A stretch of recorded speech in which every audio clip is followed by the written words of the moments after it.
വചനത്തിൻ അഭിഷേകം മഹിമയിൽ വാണിടും യേശു കർത്താവിന്റെ സാന്നിധ്യം.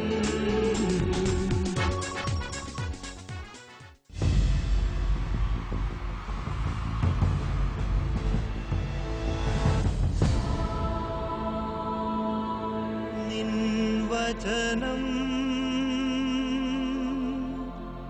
ധ്യാനിക്കുമ്പോ ഹല്ലേലൂയ. കർത്താവിൽ പ്രിയപ്പെട്ടവരെ, മഹത്വത്തിൻ സാന്നിധ്യം. ഈ ശുശ്രൂഷയിലേക്ക് കടന്നു വന്നിരിക്കുന്ന എല്ലാവർക്കും നമ്മുടെ കർത്താവായ യേശു ക്രിസ്തുവിൻ്റെ കൃപയും സമാധാനവും ആശംസിക്കുന്നു. 118 സങ്കീർത്തനം 17 തിരുവചനം. ഞാൻ മരിക്കുകയില്ല, ജീവിക്കും. ഞാൻ കർത്താവിൻ്റെ പ്രവർത്തികൾ പ്രഘോഷിക്കും. സങ്കീർത്തകന്റെ വിശ്വാസവും തീരുമാനവുമാണിത്. ഞാൻ മരിക്കുകയില്ല, ജീവിക്കും. ഇത് വലിയ വിശ്വാസമാണ്. ഞാൻ കർത്താവിൻ്റെ പ്രവർത്തികൾ പ്രഘോഷിക്കും. ഇത് ഉന്നതമായ തീരുമാനമാണ്. ഈ വചനം തരുന്ന ഉറപ്പിൽ പൂർണ്ണമായും ആശ്രയിക്കുക. ഇന്നത്തെ ശുശ്രൂഷയിൽ നമ്മൾ നിയോഗമായി പ്രാർത്ഥിക്കുന്നത് മരണഭയം മൂലം ജീവിക്കുന്ന 10,000 വേണ്ടിയാണ്. ഇന്ന് അനേകം ജീവിതങ്ങള് മരണഭയത്തിന്റെ പിടിയിലാണ്. ഈ കെട്ടുകൾ പൊട്ടി യേശു നൽകുന്ന യഥാർത്ഥ സ്വാതന്ത്ര്യം അനുഭവിക്കുവാൻ നമുക്ക് പ്രാർത്ഥിക്കാം.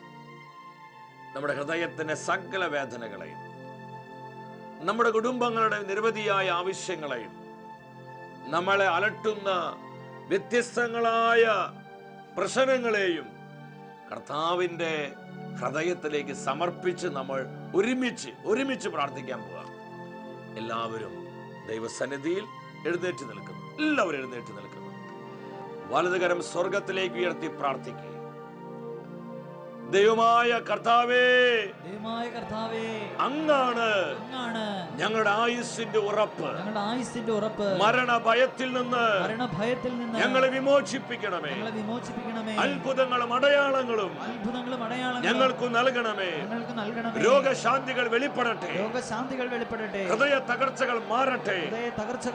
വർഷങ്ങളായിട്ടുള്ള ദുഃഖ ദുരിതങ്ങളിൽ കർത്താവെ പ്രവർത്തിക്കണമേ. പരിശുദ്ധാത്മാവിനെ വർഷിക്കണമേ. ദൈവാനുഗ്രഹം നദി പോലെ നിറഞ്ഞൊഴുകട്ടെ.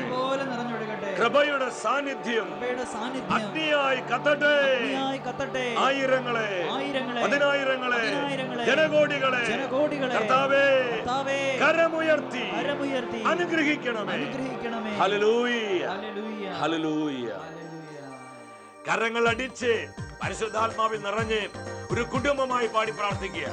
ഇന്നോളം കർത്താവ് നൽകിയ സകല നന്മകളെ ഓർത്ത്, അനുഗ്രഹങ്ങളെ ഓർത്ത്, ദൈവം നടത്തിയ വഴികളെ ഓർത്ത്, പരിപാലിച്ച നിമിഷങ്ങളെ ഓർത്ത് ഹൃദയം തുറന്ന് നന്ദിയോടെ പാടി ആരാധിച്ച് ഇത് അത്ഭുതങ്ങളുടെ സമയമാണ്.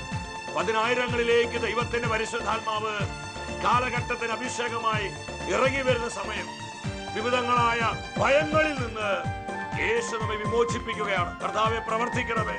ആയിരങ്ങളിൽ, 10,000ങ്ങളിൽ അത്ഭുതങ്ങൾ ചെയ്യണമേ. കരമടിച്ച് ഒരുമിച്ച് പാടുന്നു. സ്നേഹത്തോടെ കർത്താവിനോട് പറഞ്ഞെല്ലാവരും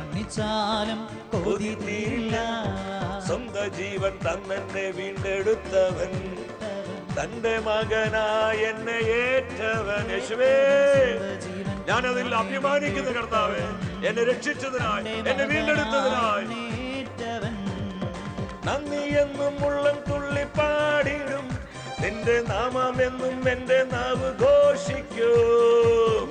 ചെയ്ത നന്മകളെ ഓർത്ത്, നമുക്ക് നൽകിയ വീണ്ടെടുപ്പിനെ ഓർത്ത്, നിത്യജീവനെ ഓർത്ത് എല്ലാ എല്ലാവരും ഒരുമിച്ച് യേശുവേ നീ രക്ഷകൻ ആർത്തുപാടിയിടും ഞാൻ. യേശുവേ നിൻ സാക്ഷിയായി ജീവിച്ചിടും ഞാൻ. ആ തീരുമാനത്തോടെ പാടുക എല്ലാവരും. നീ രക്ഷകൻ ആർത്തുപാടിയിടും ഞാൻ. യേശുവേ നിൻ സാക്ഷിയായി. ഇരുവശങ്ങളിലേക്ക് കരങ്ങളടിച്ച് ശക്തിയോടെ. കണ്ണുനീരിൽ നിന്നും എന്റെ കണ്ണുകളെ, വീഴ്ചയിൽ നിന്നും എന്റെ കാലുകളെ, പരസ്പര മുഖത്തോടെ മുഖം നോക്കി പുഞ്ചിരിച്ച് അഭിഷേകത്തോടെ പാടുകേ. നിന്നും എന്റെ മരണത്തിൽ നിന്നും എന്റെ പ്രാണനെ സർവശക്തൻ കരുണയാൽ വിടുവിച്ചു.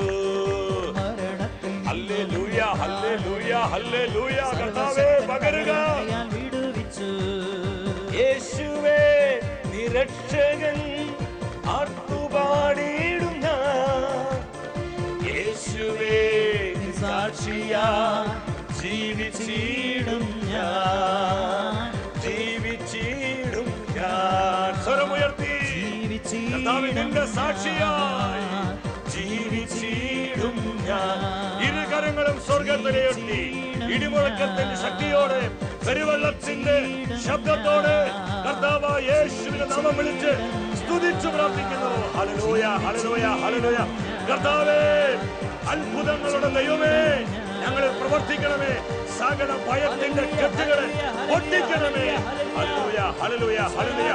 അത്ഭുതങ്ങളും അടയാളങ്ങളും നമുക്ക് നൽകണമേ. ഞങ്ങളുടെ കുടുംബങ്ങളെ ഉദാഹരണമേ. അങ്ങയുടെ സാന്നിധ്യത്തിന്റെ പ്രഭയാൽ സകല അന്ധകാര ആധിപത്യ അധികാര ശക്തികൾ നിർവീര്യമായി പോകട്ടെ. ഹല്ലേലൂയ ഹല്ലേലൂയ ഹല്ലേലൂയ. തകർന്നുപോയ കുടുംബങ്ങൾ പുനഃസ്ഥാപിതമാകട്ടെ. മരണഭയത്തോടെ ദുഃഖിതരായി നിരാശിതരായി കഴിയുന്ന ആയിരങ്ങളുടെ മേൽ കർത്താവേ കരമുയർത്തണമേ. മരണഭയത്തിന്റെ സകല അടിമത്തങ്ങളെയും അഴിച്ചു മാറ്റണമേ. ദൈവത്തിന്റെ പരിശുദ്ധാത്മാവേ ധീരതയുടെ ആത്മാവായി സൗഖ്യത്തിന്റെ ആത്മാവായി ആയിരങ്ങളിൽ നിറയണമേ. ഹല്ലേലൂയ ഹല്ലേലൂയ ഹല്ലേലൂയ. Bless bless bless lord. പാലസ്തീനയിലൂടെയും കഫർനാമിലൂടെയും ഉലാത്തിയ കർത്താവേ ഞങ്ങളുടെ കുടുംബങ്ങളോട് ഉലാത്തണമേ. യേശുവിൽ പങ്കെടുത്ത് പ്രാർത്ഥിക്കുന്ന ജനലക്ഷങ്ങളുടെ കണ്ണീര് കണ്ട് അവരനുഗ്രഹിക്കണമേ. കർത്താവേ കരമുയർത്തണമേ. ഞങ്ങളോട് സംസാരിക്കണമേ. കർത്താവേ ഞങ്ങളോട് സംസാരിക്കണമേ. ഞങ്ങൾ ബലമുള്ളവരാകട്ടെ. ഞങ്ങൾ ആത്മനിറവുള്ളവരാകട്ടെ. കർത്താവേ ഞങ്ങളോട് സംസാരിക്കണമേ. പരിശുദ്ധ അമ്മേ, ഞങ്ങളുടെ അമ്മേ, ഞങ്ങൾ പരിശുദ്ധാത്മാവിൽ നിറഞ്ഞ് ജീവിക്കുവാൻ അമ്മ ഞങ്ങൾക്ക് വേണ്ടി പ്രാർത്ഥിക്കണമേ. ആമേൻ. ഹല്ലേലൂയ. പ്രിയ ദൈവമക്കളെ, നമ്മെ ശക്തിപ്പെടുത്തുന്ന കർത്താവിന്റെ വചനത്തിന്റെ മുൻപിൽ പ്രത്യാശയുള്ളവരാകാം. ഈ നാളുകളിൽ വളരെ പ്രാധാന്യതയുള്ള സന്ദേശമാണ് ഇന്ന് ദൈവത്തിൻ്റെ ആത്മാവ് നമ്മെ പഠിപ്പിക്കുന്നത്. കർത്താവാണ് ആയുസ്സിന്റെ ഉറപ്പ്. കർത്താവാണ് ആയുസ്സിന്റെ ഉറപ്പ്. ഇന്ന് അനേകം ജീവിതങ്ങള് നിരാശയുടെയും ദുഃഖത്തിൻ്റെയും കണ്ണുനീരിൻ്റെയും നടുവിലാണ്. അനേകരുടെ ദുഃഖത്തിനുള്ള ഒരു കാരണം മരണഭയമാണ്. ഈ അടുത്ത നാളുകളിൽ അനേകരുമായി സംസാരിച്ചപ്പോൾ പലരും പറഞ്ഞൊരു കാര്യമാണ്, സഹോദര പ്ലീസ് ഞങ്ങൾക്ക് വേണ്ടി പ്രാർത്ഥിക്കണം. ഞങ്ങൾ മരണഭയത്തിൻ്റെ പിടിയിലാണ്. ഞങ്ങൾക്ക് യാതൊരു സുരക്ഷിതത്വവുമില്ല. പലരും പറയാറുണ്ട്, ഈ രോഗം എന്നെ കൊണ്ടേ പോകൂ, ഇതെൻ്റെ അവസാനമാണ്, ഞാൻ മരിച്ചാൽ എൻ്റെ കുഞ്ഞുങ്ങൾക്ക് ആരാ ഉള്ളത്, എൻ്റെ കുടുംബം അനാഥമാകും, എൻ്റെ ജീവിതം തീർന്നല്ലോ, എനിക്ക് എന്തെങ്കിലുമൊക്കെ അപകടങ്ങൾ വരും, ഞാൻ അപകടത്തിൽപ്പെട്ട് മരിക്കും എന്ന് വേണ്ട വ്യത്യസ്തങ്ങളായ നിലകളിൽ മരണഭയത്തിൽ ജീവിക്കുന്ന അനേകം ആയിരങ്ങൾ ഇന്ന് നമ്മുടെ മധ്യയുണ്ട്. ഈ ശുശ്രൂഷയിലും ഈ വിധം വേദനയോടെ ജീവിക്കുന്ന ആയിരങ്ങളെ കർത്താവിൻ്റെ കണ്ണുകൾ കാണുന്നുണ്ട്. പ്രിയ സഹോദര സഹോദരി, നീ മരണഭയത്തിൻ്റെ പിടിയിലാണ്. ദൈവമായ കർത്താവ് ഈ വിഷയത്തുള്ള ബന്ധത്തിൽ എന്താണ് നമ്മോട് സംസാരിക്കുന്നത്? വാക്കു പറഞ്ഞ് ചതിക്കുന്ന ഒരു ദൈവമല്ല നമ്മുടെ കർത്താവ്.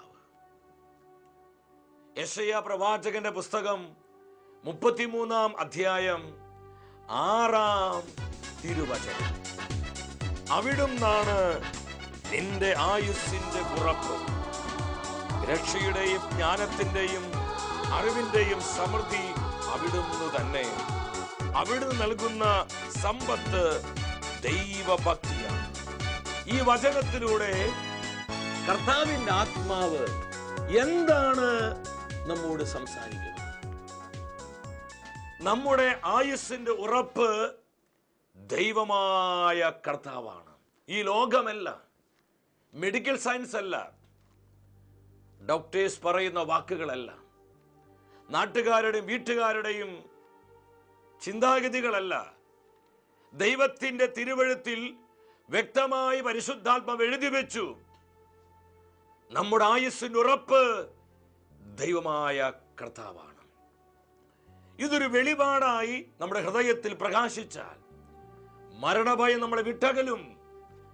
ഒരിക്കൽ ഒരു മകളും അമ്മയുമായി പ്രാർത്ഥിക്കാൻ എൻ്റെ അടുത്ത് വന്നു. അതിന് മകള് വേദനയോടുകൂടി പറഞ്ഞു, ഞങ്ങളുടെ അമ്മ കുടുംബത്തിനൊരു അനുഗ്രഹമായിരുന്നു, ഭയങ്കര പ്രസരിപ്പും ആനന്ദവും, അമ്മയുടെ ജീവിതം പ്രാർത്ഥനയുടെ ജീവിതമായിരുന്നു.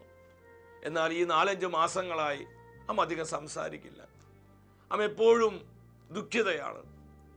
ഇങ്ങനെ ഓരോന്ന് ചിന്തിച്ച് അമ്മ ഇങ്ങനെ സമയം കളയുകയാണ്. ഞാൻ അമ്മയോട് ചോദിച്ചു, കേട്ടത് ശരിയാണോ? ഉടനെ അമ്മ വളരെ സങ്കടത്തോടുകൂടി പറഞ്ഞു, ഈ 4-5 മാസങ്ങളായി ഞാൻ വല്ലാത്തൊരു അസ്വസ്ഥതയിലാണ്. ഞാൻ ചോദിച്ചു, എന്തു പറ്റി? ഞാൻ മരിക്കുമോ, ഞാൻ ഇപ്പം മരിക്കും. ഈ ഒരു ചിന്ത ഈ അമ്മയെ പിടികൂടിയിരിക്കുക. ജീവിതത്തിന്റെ ആനന്ദം നഷ്ടപ്പെട്ട് വളരെ ദുഃഖാർത്ഥയായി ആ അമ്മ ജീവിക്കുകയാണ്. എന്നോട് പറഞ്ഞു, ഞാൻ രാത്രിയിൽ കിടക്കുമ്പോൾ എൻ്റെ ചിന്ത, ഞാൻ പ്രഭാതത്തിൽ എഴുന്നേൽക്കുകയില്ല, ഈ രാത്രി എൻ്റെ അവസാനത്തെ രാത്രിയാണ്, ഞാൻ മരണത്തിലേക്ക് പോവുകയാണ്. ഞാൻ വളരെ അസ്വസ്ഥതയായിട്ട് ഓരോ രാത്രിയും ഉറങ്ങുവാനായി പോകുന്നത്. എനിക്ക് അമ്മയുടെ ദുഃഖത്തിന്റെ നൊമ്പരം അല്പം മനസ്സിലായി. ഞാൻ വിശ്വസിക്കുന്നു ഇത് ഈ അമ്മയുടെ മാത്രം അനുഭവമല്ല. ഇന്ന് ആയിരക്കണക്കിന് ജീവിതങ്ങളിൽ മരണഭയത്തിന്റെ കളകൾ പിശാച് വിതച്ചിരിക്കുകയാണ്. എന്തിനു വേണ്ടി? കുടുംബജീവിതത്തിന് ആനന്ദം നഷ്ടപ്പെടുത്തുവാൻ. കർത്താവിന്റെ സ്വസ്ഥതയിൽ ജീവിക്കേണ്ട നമ്മളിൽ സമാധാനം കെടുത്തിക്കളയുവാൻ. ഭയത്തിന്റെയും നിരാശയുടെയും ദുഃഖത്തിന്റെയും ആകുലതയുടെയും നൊമ്പരങ്ങളിൽ നമ്മുടെ ജീവിതം മുങ്ങിത്താഴുവാൻ മരണഭയത്തിന്റെ കയറുകൊണ്ട് അനേകം ജീവിതങ്ങളെ സാത്താൻ ബന്ധിച്ചിട്ടിരിക്കുക. ഇന്നത്തെ ശുശ്രൂഷയുടെ കെട്ട് കർത്താവ് പൊട്ടിക്കാൻ പോവുകയാണ്. നിങ്ങൾ എത്ര പേര് വിശ്വസിക്കുന്നു? 138-ാം സങ്കീർത്തനം 8-ാം വചനത്തിൽ ദൈവത്തിന്റെ വചനം നമ്മെ പഠിപ്പിക്കുന്നു, എന്നെ കുറിച്ചുള്ള തന്റെ നിശ്ചയം കർത്താവ് നിറവേറ്റും. സങ്കീർത്തകന്റെ വലിയ പ്രത്യാശയാണിത്. എന്നെ കുറിച്ചുള്ള കർത്താവിന്റെ നിശ്ചയം അവിടുന്ന് നിറവേറ്റും. അത് തടയുവാൻ, അതിനെ തകർക്കുവാൻ ഒരു പിശാചിനും ഈ ലോകത്തിലെ ഒരു ശക്തികൾക്കും സാധ്യമല്ല. ഞാൻ ആത്മാവിൽ പറയട്ടെ, എൻ്റെ പ്രിയപ്പെട്ടവരെ, നമ്മെക്കുറിച്ച്, നമ്മുടെ കുടുംബങ്ങളെ കുറിച്ച്, നമ്മുടെ മക്കളെ കുറിച്ച്, നമ്മുടെ ജീവിത പങ്കാളി, സഹോദരി സഹോദരങ്ങള്, നമ്മുടെ പ്രിയപ്പെട്ടവർ ആരുമാകട്ടെ, അവരെ കുറിച്ചുള്ള ദൈവത്തിന്റെ നിശ്ചയം നിറവേറ്റുവാൻ നമ്മുടെ കർത്താവ് മതിയായ ദൈവമാണ്. ഓൾമൈറ്റി ഗോഡ്, എൽ ഷദായ്, സർവശക്തനായ ദൈവം. ഇത് പറയുന്നത് ഒരു വഴിപോക്കനല്ല, ഏതെങ്കിലും ഒരു മനുഷ്യ വ്യക്തിയല്ല. ഉണ്ടാകട്ടെ എന്നൊരൊറ്റ വചനം കൊണ്ട് ഈ യൂണിവേഴ്സിനെ സൃഷ്ടിച്ച വലിയവനായ ദൈവം നമ്മെ നോക്കിക്കൊണ്ട് പറയാം, മകനെ മകളെ, നിന്നെ കുറിച്ചുള്ള എന്റെ നിശ്ചയം നിറവേറ്റുവാൻ ഞാൻ സർവശക്തനാണ്. ഈ ഒരു തിരിച്ചറിവ് സകല ഭയങ്ങളിൽ നിന്നും നമുക്ക് വിമോചനം തരും. നിങ്ങൾ വിശുദ്ധ ബൈബിൾ വായിക്കുമ്പോൾ നമുക്ക് കൂടുതൽ കൂടുതൽ കാണാൻ കഴിയുന്ന ഒരു വചനമുണ്ട്. ഭയപ്പെടേണ്ട, ഞാൻ നിന്നോട് കൂടെയുണ്ട്. ഭയപ്പെടേണ്ട, ഞാൻ നിന്നോട് കൂടെയുണ്ട്. എന്തിനാണ് ആവർത്തിച്ച് ആവർത്തിച്ച് ആവർത്തിച്ച് നമ്മുടെ കർത്താവ് ഇത് നമ്മോട് പറയുന്നത്? നമ്മളെല്ലാം പല വിധത്തിലും ഭയമുള്ളവരാണെന്ന് കർത്താവിന് അറിയാം. പ്രിയപ്പെട്ടവരെ, മത്തായിയുടെ സുവിശേഷം 14-ാം അധ്യായം 26-ഉം 27-ഉം തിരുവചനങ്ങൾ, കൊടുങ്കാറ്റിൽപ്പെട്ട് വഞ്ചി വല്ലാതെ ആടി ഉലയുന്നത് കണ്ട് ശിഷ്യന്മാർ ഭയപ്പെട്ടു.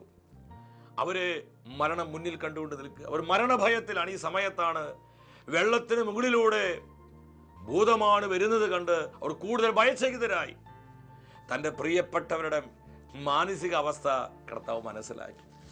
പ്രിയ സഹോദര സഹോദരി, നമ്മൾ അനുഭവിക്കുന്ന ഈ നൊമ്പരം കർത്താവ് കാണുന്നുണ്ട്. മരണഭയം. ഞാൻ മരിക്കുമോ, ഞാൻ മരിക്കുമോ, എൻ്റെ ജീവിതം അവസാനിച്ചെന്ന് തോന്നണേ, ഇനി ഏതാനും ദിവസങ്ങൾ മാത്രമേ എനിക്ക് ബാക്കിയുള്ളൂ. വിട്ടുമാറാത്ത ചില രോഗങ്ങളുമായി, ചിലപ്പോൾ ക്യാൻസർ ആകാം, എന്തുമാവട്ടെ. ഡോക്ടേഴ്സ് പറഞ്ഞു കാണാം, നിനക്ക് 6 മാസം കൂടെയുള്ളൂ, 8 മാസം കൂടെയുള്ളൂ, അല്ലെങ്കിൽ പ്രതീക്ഷിക്കാൻ വകയൊന്നുമില്ല. ഇനി പ്രാർത്ഥിക്കുക, എല്ലാം ദൈവത്തിൻ്റെ കരങ്ങളിലാണ്. മെഡിക്കൽ സയൻസ് തന്നെ വിട്ടുകളഞ്ഞിരിക്കാം. കർത്താവിൻ്റെ ആത്മാവ് നമ്മോട് പറയുകയാണ്, നമ്മുടെ മനസ്സിൻ്റെ സകല വേദനകളെയും കാണുന്നൊരു ദൈവമാണ് നമ്മുടെ യേശു. നമ്മുടെ വേദനകളെ മറികടന്നു പോകുവാൻ കർത്താവിന് സാധിക്കില്ല. തൻ്റെ പ്രിയപ്പെട്ടവരുടെ മാനസികാവസ്ഥ മനസ്സിലാക്കി യേശു ഉച്ചത്തിൽ വിളിച്ചു പറഞ്ഞു, ധൈര്യമായിരിക്കുവിൻ, ഭയപ്പെടേണ്ട, ഇത് ഞാനാണ്. കർത്താവിൻ്റെ ശബ്ദം അവരെ ധൈര്യമുള്ളവരാക്കി. അവരുടെ ഭയം മാറി, അവരുടെ നിരാശ മാറി, അവരുടെ ദുഃഖം മാറി, അവർ ബലമുള്ളവരായി മാറി. പത്രോസ് കർത്താവിനോട് പറയും, കർത്താവേ, അത് നീയാണെങ്കിൽ ഞാനും ഈ വെള്ളത്തിന്റെ മുകളിലൂടെ ഒന്ന് നടന്നോട്ടെ. കർത്താവിന്റെ വചനങ്ങള് നമ്മളെ ധീരരാക്കും. ഇതാണ് 91-ാം സങ്കീർത്തനം. നിന്റെ പാർശ്വങ്ങളിൽ 1000-ങ്ങളും നിന്റെ വലതുവശത്ത് 10,000-ങ്ങളും മരിച്ചു വീണേക്കാം, എങ്കിലും മകനെ, മകളെ, നിനക്ക് ഒരു അനർത്ഥവും സംഭവിക്കുകയില്ല. സകല അനർത്ഥങ്ങളിൽ നിന്നും നമ്മളെ കാത്തു സൂക്ഷിക്കുന്ന നമ്മുടെ കർത്താവാണ് നമ്മുടെ ആയുസ്സിന്റെ ഉറപ്പ്. ഞാൻ ഈ വചനം നിങ്ങളുമായി പങ്കുവെക്കുമ്പോൾ ഈ അടുത്ത കാലത്ത് കർത്താവ് പ്രവർത്തിച്ച ഒരു വലിയ അത്ഭുതം നിങ്ങളോട് പങ്കുവെക്കാൻ ആഗ്രഹിക്കുകയാണ്. ചങ്ങനാശ്ശേരി ബൈബിൾ കൺവെൻഷൻ കഴിഞ്ഞ് ഞങ്ങൾ തൃശ്ശൂരിലോട്ട് രാത്രിയിൽ യാത്രയാവുകയാണ്. കാറ് ഞാൻ തന്നെയാണ് ഡ്രൈവ് ചെയ്തുകൊണ്ടിരിക്കുന്നത്. അങ്ങനെ ഞങ്ങൾ വൈറ്റില എന്ന സ്ഥലത്തെത്തി. വൈറ്റില കഴിഞ്ഞ് കളമശ്ശേരിയിലേക്കുള്ള ബൈപ്പാസ് യാത്രയിലെ മഴ ഇങ്ങനെ അല്പമായിട്ട് പെയ്തുകൊണ്ടിരിക്കുന്നുണ്ട്. രാത്രി 2 മണി സമയം, പാതിര സമയമാണ്. വളരെ വേഗതയിലാണ് വാഹനം ഓടിക്കൊണ്ടിരിക്കുന്നത്. പെട്ടെന്ന് ഈ റോഡിന്റെ സൈഡിൽ അല്പം വെള്ളം കിടപ്പുണ്ടായിരുന്നു. അത്ര വലിയ വെള്ളക്കെട്ടൊന്നല്ല, കുറച്ച് വെള്ളം ഇങ്ങനെ കിടക്കുന്നുണ്ട്. ഈ വെള്ളത്തിൽ വാഹനം കയറിയ നിമിഷത്തിൽ സ്റ്റീറിംഗിന്റെ കൺട്രോൾ പോയി, വാഹനത്തിന്റെ നിയന്ത്രണം വിട്ടുപോയി. വാഹനം പെട്ടെന്ന് അങ്ങ് തിരിഞ്ഞ്, ഇനോവ കാർ ആയിരുന്നു, ആ കാർ അങ്ങ് തിരിഞ്ഞ് അത് വേറെ എതിർ ഡയറക്ഷനിലേക്ക് പോവുകയാണ്. ആ ഡയറക്ഷനിൽ കല്ലുകൊണ്ട് കെട്ടിപ്പൊക്കിയ ഒരു കെട്ടുണ്ട്. ആ കെട്ടിൽ പോയി ഇടിച്ച് കാറ് തകരുമായിരുന്നു. അതിന് അടുത്തെത്തി കഴിഞ്ഞപ്പോൾ റിവേഴ്സിംഗിന് ഇടാതെ തന്നെ കാറ് പെട്ടെന്ന് പുറകിലോട്ട് വരികയാണ്. ആരോ കാറിനെ പിടിച്ച് വലിക്കുന്നത് പോലെ പുറകിലോട്ട് വന്ന സമയത്ത് പുറകിലും ഇതുപോലെ കല്ലുകൊണ്ടൊരു കെട്ടുണ്ടാക്കിയിട്ടുണ്ട്.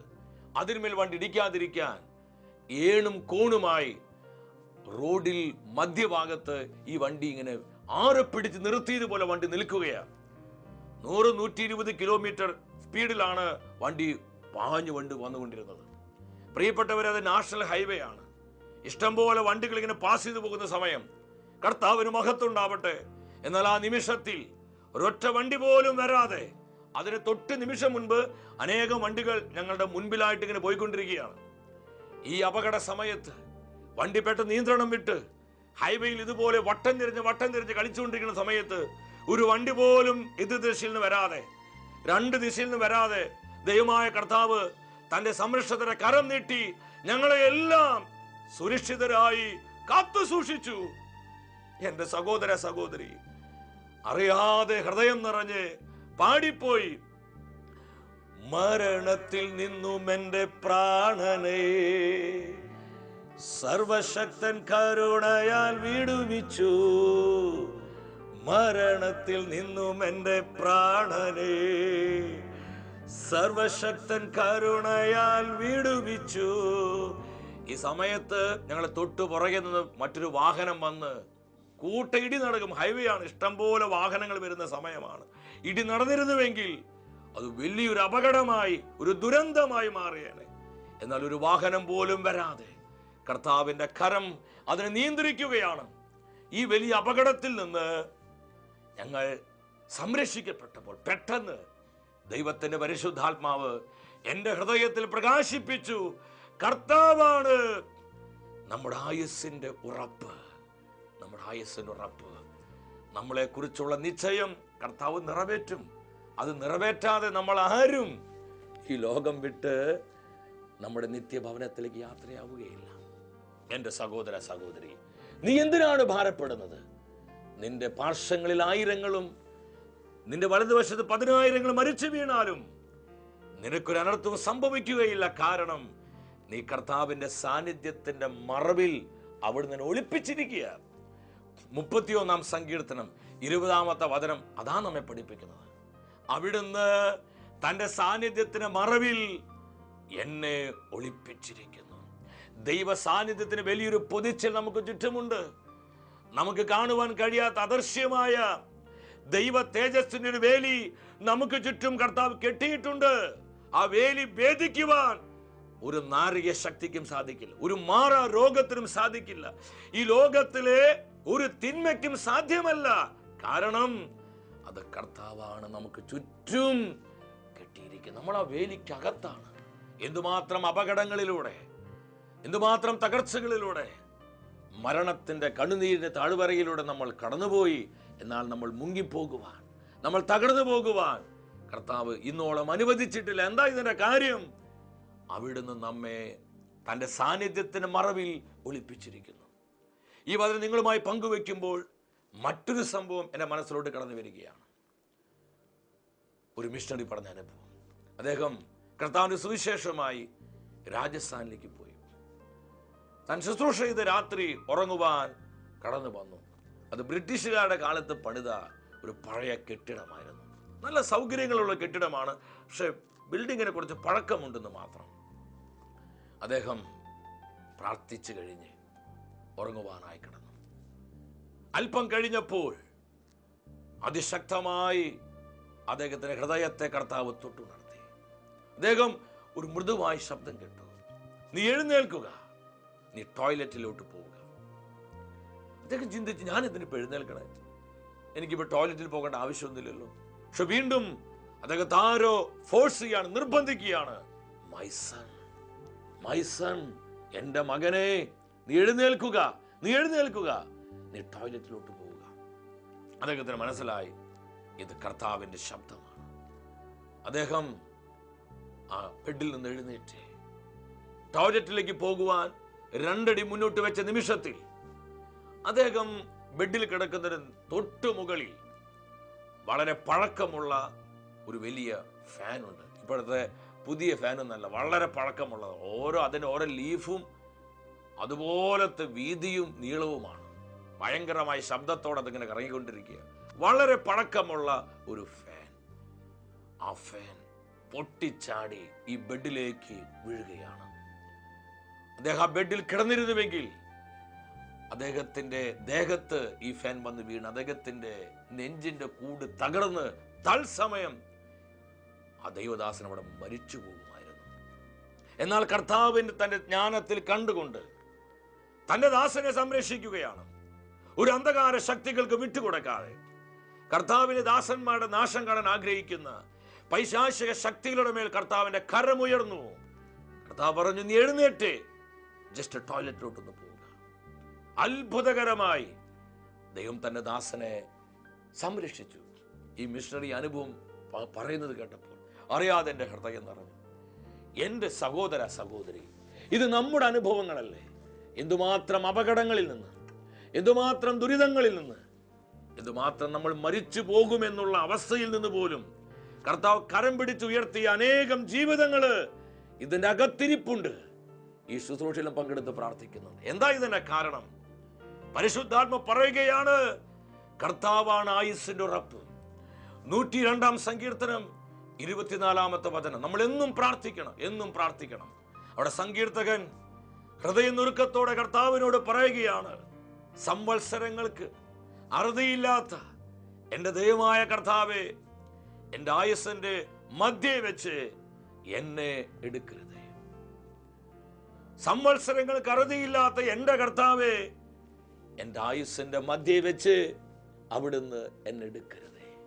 പ്രിയപ്പെട്ടവരെ, സങ്കീർത്തകന് ഉത്തമമായി ബോധ്യമുണ്ടായിരുന്നു, കർത്താവാണ് എൻ്റെ ആയുസ്സിന്റെ ഉറപ്പ്. നിരാശ വിട്ടുകളഞ്ഞ് ഈ വചനത്തിൽ പൂർണ്ണമായും വിശ്വസിക്ക്, അത്ഭുതങ്ങൾ കാണും. മരണഭയത്തിൽ ജീവിച്ച് നിന്റെ ജീവിതം നരകതുല്യമാക്കാതെ, അവരും ഇവരും പറഞ്ഞ പാഴ്വാക്കുകൾ കേട്ട് നീ ദുഃഖിതനായി കഴിയാതെ, നീ നിരാശതയായി ജീവിക്കാതെ, ദൈവത്തിന്റെ വാക്കുകളിൽ ബലപ്പെട്ട് കർത്താവിന്റെ തിരുമുഖത്ത് കണ്ണുറപ്പിക്കുക. എല്ലാ നിഷേധാത്മകമായ ചിന്തകളും വിട്ടുകളഞ്ഞ് കർത്താവിന്റെ വചനങ്ങളിൽ ഹൃദയമുറപ്പിക്കാം. വ്യക്തിപരമായ നമ്മുടെ നിയോഗങ്ങളെയും കുടുംബത്തിലെ സകല ആവശ്യങ്ങളെയും നമ്മെ ഓരോരുത്തരെയും കർത്താവ് സമൃദ്ധമായി അനുഗ്രഹിക്കട്ടെ.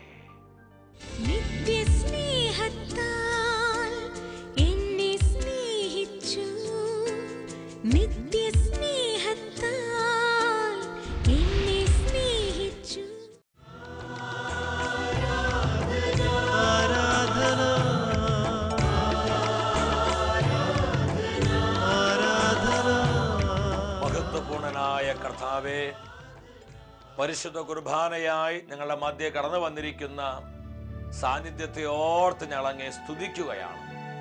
ഇന്നത്തെ വചന ശുശ്രൂഷയിലൂടെ പരിശുദ്ധാത്മ നമ്മളെ പഠിപ്പിച്ചു, കർത്താവാണ് ആയുസ്സിന്റെ ഉറപ്പ്. ഇരുകരങ്ങളും ദിവ്യകാനുസരിച്ച് നീട്ടിപ്പിടിച്ച് നിലവിളിച്ചു പ്രാർത്ഥിക്കുക. മരണഭയത്തിന്റെ പിടിയിൽ നിന്ന്, ജീവിതത്തിൽ നമ്മൾ അനുഭവിക്കുന്ന വിവിധങ്ങളായ ഭയത്തിന്റെ ആധിപത്യങ്ങളിൽ നിന്ന് നമ്മൾ വിടുതൽ പ്രാപിക്കുവാൻ കണ്ണുനീരോടെ പ്രാർത്ഥിക്കുക. കർത്താവെ, പ്രവർത്തിക്കണമേ. മരണഭയത്തിൽ നിന്ന്, വിട്ടുമാറാത്ത മരണഭയത്തിൽ നിന്ന് പതിനായിരങ്ങളെ ഈ ആരാധന ശുശ്രൂഷയോടെ വിമോചിപ്പിക്കണമേ. ഒരു രോഗം വരുമ്പോൾ, ഒരു പ്രതിസന്ധി വരുമ്പോൾ, ഒരു തകർച്ച വരുമ്പോൾ, ഒരു യാത്രയ്ക്ക് പോകുമ്പോൾ, ഞാൻ മരിക്കുമോ, ഇനി എനിക്കധികം ദിവസങ്ങളില്ല, ഞാൻ ഇപ്പോൾ മരിക്കും, എൻ്റെ കുടുംബം അനാഥമാകും, എൻ്റെ മക്കൾക്ക് ഇനി ആരുമില്ല, ഞാൻ സുരക്ഷിതനല്ല, ഞാൻ സുരക്ഷിതയല്ല എന്നുള്ള നിഷേധാത്മകമായ ചിന്തകളിൽ ജീവിക്കുന്ന ആയിരങ്ങളുടെ മേൽ കർത്താവെ കരമുയർത്തണമേ. ഹല്ലേലൂയ, ഹല്ലേലൂയ, ഹല്ലേലൂയ. കർത്താവിന്റെ അഗ്നിയാൽ അനേകം ബന്ധനങ്ങൾ കത്തിക്കരിഞ്ഞു പോകുന്ന സമയമാണ്. കരങ്ങൾ കോർത്തു പിടിച്ച് കുടുംബമായി നമ്മൾ ഒരുമിച്ച് യേശുവിനെ വിളിക്കുന്നു. യേശുവേ,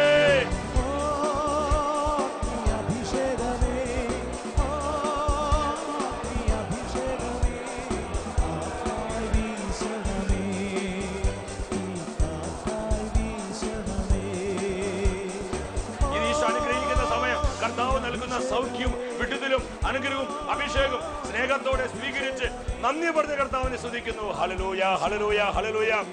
കർത്താവേ, അങ്ങ് കരമുയർത്തി പ്രവർത്തിക്കുന്നതായിട്ട് നന്ദി പറയുന്നു. ഞങ്ങൾക്ക് നൽകുന്ന സൗഖ്യത്തെ ഓർത്ത്, ഞങ്ങൾക്ക് നൽകുന്ന വിടുതലിനെ ഓർത്ത്, അനുഗ്രഹത്തെ ഓർത്ത് നന്ദി കർത്താവേ. ഞങ്ങളുടെ കുടുംബങ്ങളിലേക്ക് ഇറങ്ങി വന്ന് ഞങ്ങളുടെ ഭവനങ്ങളെ വിശുദ്ധീകരിച്ച സ്നേഹത്തെ ഓർത്ത് നന്ദി കർത്താവേ. ഹല്ലേലൂയ, ഹല്ലേലൂയ, ഹല്ലേലൂയ.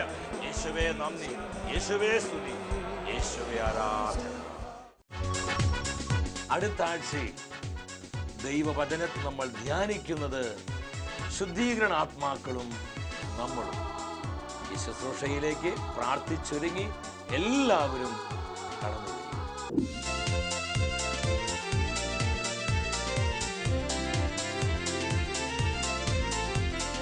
മഹത്വമേ, മഹത്വമേ, മഹത്വത്തിൻ രാജാവേ, മഹത്വത്തിൻ സാന്നിധ്യം. മഹത്വമേ, മഹത്വമേ, മഹത്വത്തിൻ കർത്താവേ, മഹത്വത്തിൻ സാന്നിധ്യം. മഹത്വമേ, മഹത്വമേ, മഹത്വത്തിൻ രാജാവേ, മഹത്വത്തിൻ സാന്നിധ്യം. മഹത്വമേ, മഹത്വമേ, മഹത്വത്തിൻ